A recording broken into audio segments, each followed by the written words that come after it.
So it's time to do another roundup of the transfers that have been going on very recently in the Tier 2, Tier 3 and Tier 1 scenes of the Overwatch League. No, that's not of Overwatch esports. That's how this is meant to start. The majority of stuff is going to be going on in North America and Korea, actually, in Tier 2 contenders. Because we actually have only got 3 from the Overwatch League, and there's like nothing from Europe apart from retirements and non-retirements. There's no actual roster moves. So it's a little bit of a short one. It's a little bit of a neat and tidy one, shall we say. It's not a big chunky one, but we're going to get into this without delay. So let's start off in Europe. Why not? So this is going to be depressing. First of all, we have the French coach Kanaki. He's retiring, so I wish him all the best going forward into his new endeavours. And we can say the same for Ilka, the Grecian coach. He will no longer be playing or coaching Overwatch. He's retiring. I wish him all the best. But positive news is that the British DPS player Ellie is coming out of retirement. That's great to see, and I love to see people coming out of retirement. I wish them all the best in finding a new team. And then we have Zik, the French DPS player. Now, Zik had time in the Overwatch League with Toronto Defiant. Didn't go all that well for him. I mean, we can just agree with that, can't we? But he is now retiring and leaving Overwatch. I believe he's probably going to go over and play Valorant, or is looking to anyway. Not too surprising. There's actually a few big retirements in this one as well, so it's unfortunate, and I hope to see him back in the future, maybe. Who knows?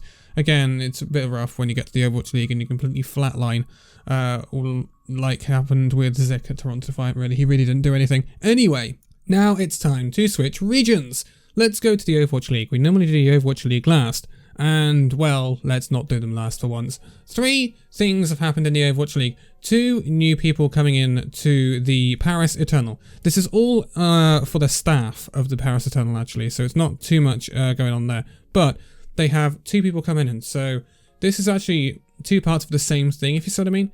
So first of all, they're bringing in a new coach. This is Jmac. So Jmac was main tank for London Spitfire last season. It went well, I suppose. He went over to Dark Mode NA, and Dark Mode NA did actually quite well in the North American Gauntlet, and got something like 3rd or 4th place. I can't remember which one it was now. And there, he was at the helm of that alongside Muma. It'd be interesting to see if Paris sign Muma as well. I don't think they will. But Jmac has now been promoted to the Paris Eternal. There were apparently a few people looking at him in the Overwatch League as a coach. It's weird, because Jmac said in his own retirement post that he looked at his own gameplay and couldn't find ways for him to improve. Yes, so we'll see how it goes. But pickup for the Paris Eternal, can't say that it's a bad pickup because of what Dark Mode NA did. It depends whether he's going to be able to keep up in the league though, because last time he was in the league he couldn't keep up. Simple as that. He is coming alongside a translator. So this is Murumpiro. I'm getting that all wrong. But he's a translator. He's most likely going to translate what Jmac says, because Jmac doesn't have an extremely fluent English. Hence, he's been on a full Korean roster pretty much all his life. So, yeah, this is what's going to happen with the Paris Eternal. It's a little bit odd, because you've got a Korean coach who speaks Korean, coaching a Western team that has no Korean influence whatsoever. It is odd. I'm not going to lie. We'll see how it works. Yeah. I think that's Paris looking at the NA region and saying, yep, they did good, yoink. Yeah, I think that's basically what they're doing here. So it'll be interesting to see how that one works out. Anyway, that is enough talking about Jmac. Next up, we have the American coach Glitch. He was at the Toronto Defiant, and he will no longer be at the Toronto Defiant. He is retiring. I wish him all the best going forward into his future endeavours and whatever he finds him going to. But I do hope that we see him in Overwatch once again, as I do with everyone who retires. Overwatch, please, stop these retirements. It's a Pepe hands. Come on now. Anyway, Toronto have replaced him with Ho Chi Lee. This is a coach from Ground Zero Gaming, actually. Ho Chi Lee was the head coach of Ground Zero Gaming, I think. Ground Zero Gaming they won Contenders Season 2 Australia. They beat Mind Freak, who were the holders. Now, that's great, but when it comes to the gauntlet, they didn't do all that well. They did get a surprise victory over Bilibili Gaming, which was a surprise, and they took a map off of Runaway. But apart from that, they did nothing. That's the kind of the curse of Australia, really. They don't tend to do much. So he spent time at Paradigm Shift as well in Australia. I can't say it's a big signing. I really can't. This is just got. He'll be okay. I guess. Like, he's not going to set the world alight, I wouldn't imagine. And again, I would like to be proved wrong. I don't mind being proved wrong, but I doubt whether we will see massive explosions from Ho Chi Lee. Anyway, that's it for the Overwatch League. Now we're going to move over to North America, because we're going to finish on Korea, so we're going to move over to North America. This is where we see some interesting moves. So Mikey, the American tank player, moving over to HU Storm. The HU Storm, isn't that where Juby came from for the Houston Outlaws? I believe it is. That's, I believe, Tier 3, not Tier 2. So I wish Mikey all the best of that lovely new team, and I hope he does well. We have a move in at the Uprising Academy. This is the Korean support player Swoon coming in from Talent Esports. So that's actually a pretty impressive pickup for the Boston Uprising Academy. They don't have Boston, it's called Uprising Academy. They were lazy. Uprising Academy, I think that's a good signing. Talon did well last year. So I think that's actually a very, very good signing. And Talon have kind of... They don't want to be losing that talent, really, that got them so far last year. So it's going to be interesting to see what they do with that going forward. And especially with the strengthening in some of the teams in the Korean region that we might see a little bit later in this video. Because the Korean region is now starting to make a lot of moves. So, next up we have Spee. This is the Swedish DPS player. He is leaving Square One and no longer be assigned. I wish him all the best going forward into whatever he does next. Then we have the American DPS player Brooks, who is leaving Majestos in South America and linking up with our Zero in North America. So hopping over the border, I'm sure some people will be happy about that. Anyway, yeah, I wish him all the best of his new team. And Majestos is, I believe, part of Noble, I think. So it is got a bit of NA influence with Majestos, so don't put it too far out of the realms of possibility to see that sort of thing happening. Anyway, next up we have a move at Dark Mode NA. This is them letting go of the American DPS player Chopper. He will no longer be assigned. I wish him all the best in looking for a new team, but Dark Mode NA are going to replace them instantly with a Korean DPS player called Nyang, who's coming in from Mind Freak. So that's an interesting move, very interesting move. I think he'll be a good player. And Dark Mode are looking to build for a new contender season where they're back in the game. They've done very well in the gauntlet. They have just lost a coach. That's unfortunate, but they will be looking to clap back. And I think they will probably do quite well. I'd be surprised if they didn't, considering their performances. Then we have another move at Square One. This is them letting go. I don't think this is them letting go, actually. I'm not sure. So this is the American support player Aspen.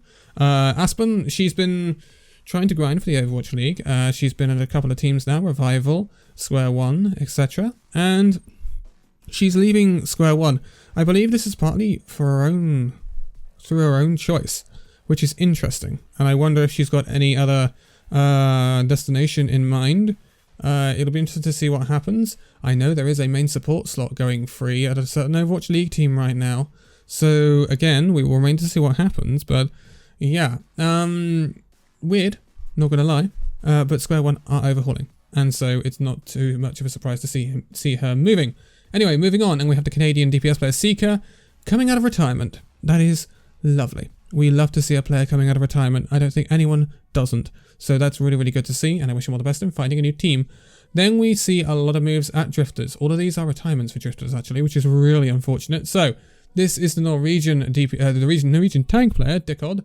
Or Decod, he is leaving Drifters and will be retiring. I wish him all the best going forward. Then we have the Canadian support player Zolik. He's leaving Drifters and also retiring. I wish him all the best going forward. And I'm going to do this one as well. The American coach by Zenith is leaving Drifters and also retiring.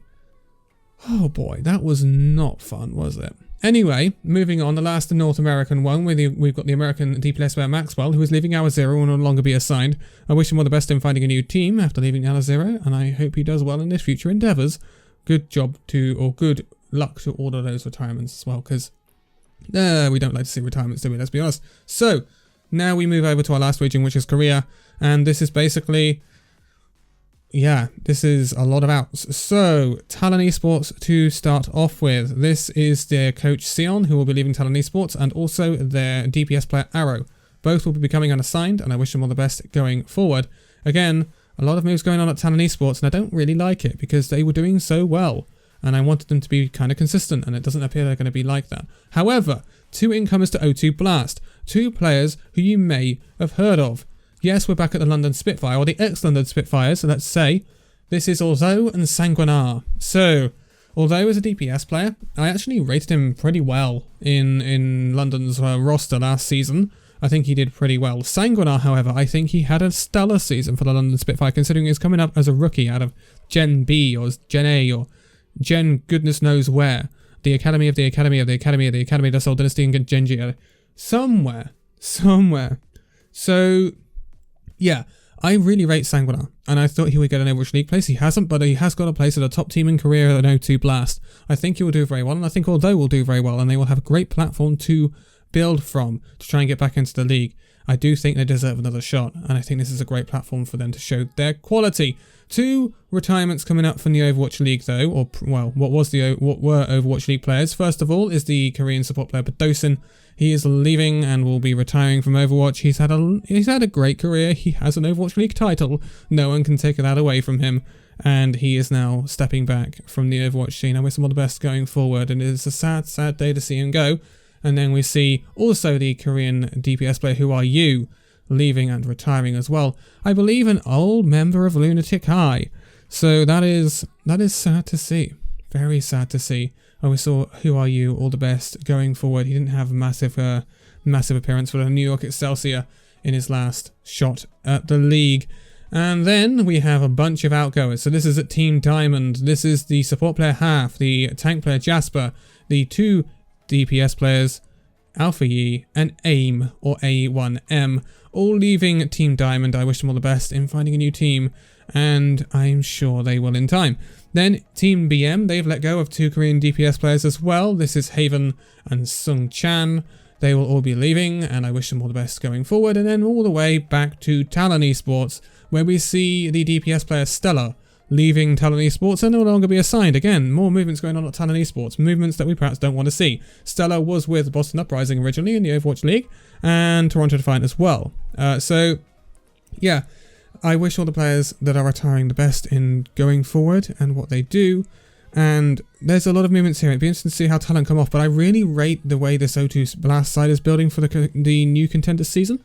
And it'll be very interesting to see how those ex-London players really do in a top Korean contenders environment. But I am going to leave it here for this one. So thank you guys so much for this video. If you'd like to give a like, subscribe if you're new, and I'll see you in the next video.